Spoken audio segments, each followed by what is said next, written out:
Hey guys, welcome back to my channel. In today's video, as you guys can see from what I'm putting into this plate, I'm going to be sharing another type of Parsad recipe. Now in this video, I'm going to be doing a banana flavored Parsad. Now this is going to be a Parsad using salted butter as well as banana soda, and the sweet and the salty flavors are going to play together perfectly with each other. I have already shared a cream soda version on my channel. I've also shared an orange soda version. And trust me guys, there are many more where that came from. This Parsad was fluffy, salty, and sweet, and all of the spices and little accompaniments that I added in definitely shine through. So I hope you guys enjoy this recipe today. And of course, I'm going to be using the Bedessee brand Banana Soda. I really urge you guys to go ahead and try out their line of sodas. They have the banana flavor, pineapple, sorrel, cola, as well as their cream soda, and many more. Just head on over to BuyEasy.com and you can see what they have and place your own order. And of course, I'm going to help you guys out. If you want to save 15% on your entire order, use my code MGC15. So let's get into the recipe, guys.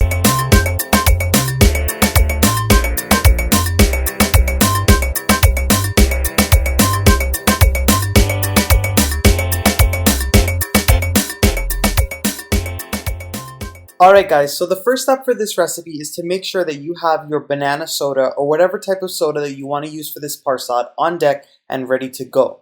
And once you have that ready, you're going to go ahead and melt a stick of salted butter in your pot. As you guys can see, I'm using a heavy bottom pot so this way nothing burns, and my stick of butter has melted, and this is on a low heat.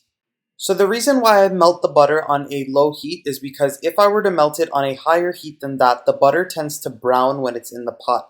So once you have your butter melted, you're going to go ahead and raise the heat to a medium-low heat. So this way it could be a little bit increased in temperature. And you're going to go ahead and sprinkle in all of your flour. Today I'm using all-purpose flour. And once you add all of that in, you're going to continue to stir it for about 15 to 20 minutes. You guys know that my rule of thumb whenever making Parsad is to cook it for at least 15 minutes to get that raw flour taste cooked off. And then you can cook it more than that if you want it to be darker. So I'll continue stirring, keeping it on a medium-low heat, and I'll show you guys what it looks like throughout. Now, although this is on a medium-low heat, do not be tempted to leave it alone and walk away. The reason being is that you need to keep on turning it so this way it can be evenly roasted, and if you were to walk away, it will burn very easy, being that we are using butter which has milk solids still in it, and since we're using flour which is also very easy to burn. Now, once you add in all of your flour and you begin mixing it, you're going to go ahead and add in 1 cinnamon stick and add in a few cloves. I find that the cinnamon as well as the flavor from the cloves play really well with that banana flavor that comes from the soda. So at this point, I'm going to continue stirring and I'm going to allow it to cook for the 15 minutes until it starts to get a little bit loose in texture.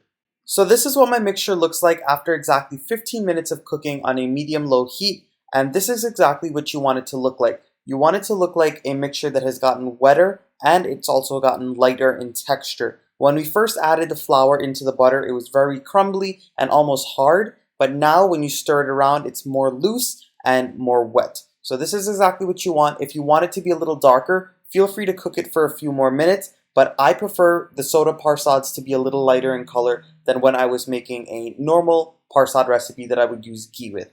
So at this point, I'm going in with some ground cardamom as well as some ground nutmeg, and I'm adding it in this step versus at the end, so this way it can be toasted within that butter and the flour and release more of its flavors.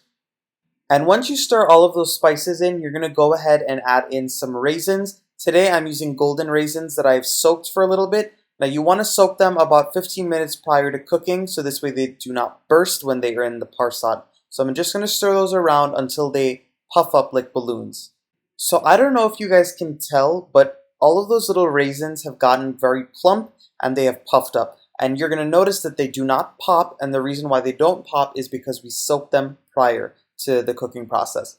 So at this point, we're also going to go in with some sugar. Now I am using a organic cane sugar today. If you wanted to, you could use regular granulated sugar, or you could even use any type of brown sugar. Just know that if you use brown sugar, it's going to give you a darker colored Parsad.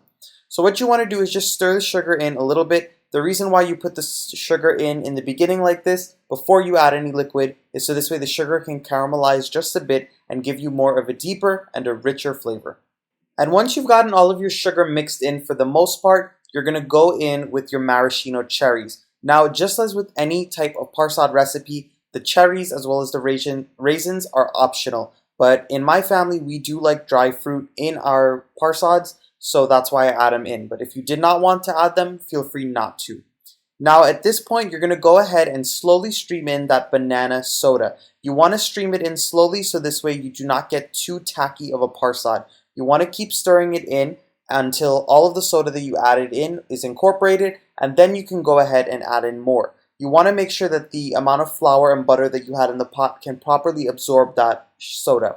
Sometimes, depending on the type of flour you have or your humidity or any of those factors that come into play, that will determine how much soda or how much liquid your Parsad will take. So I'm just streaming it in little bits at a time, so this way I know how much my Parsad will take. Once you see that it starts to get tacky and it will not take any more, that's your indication to stop and just start to stir it, so this way the liquid can cook down a bit.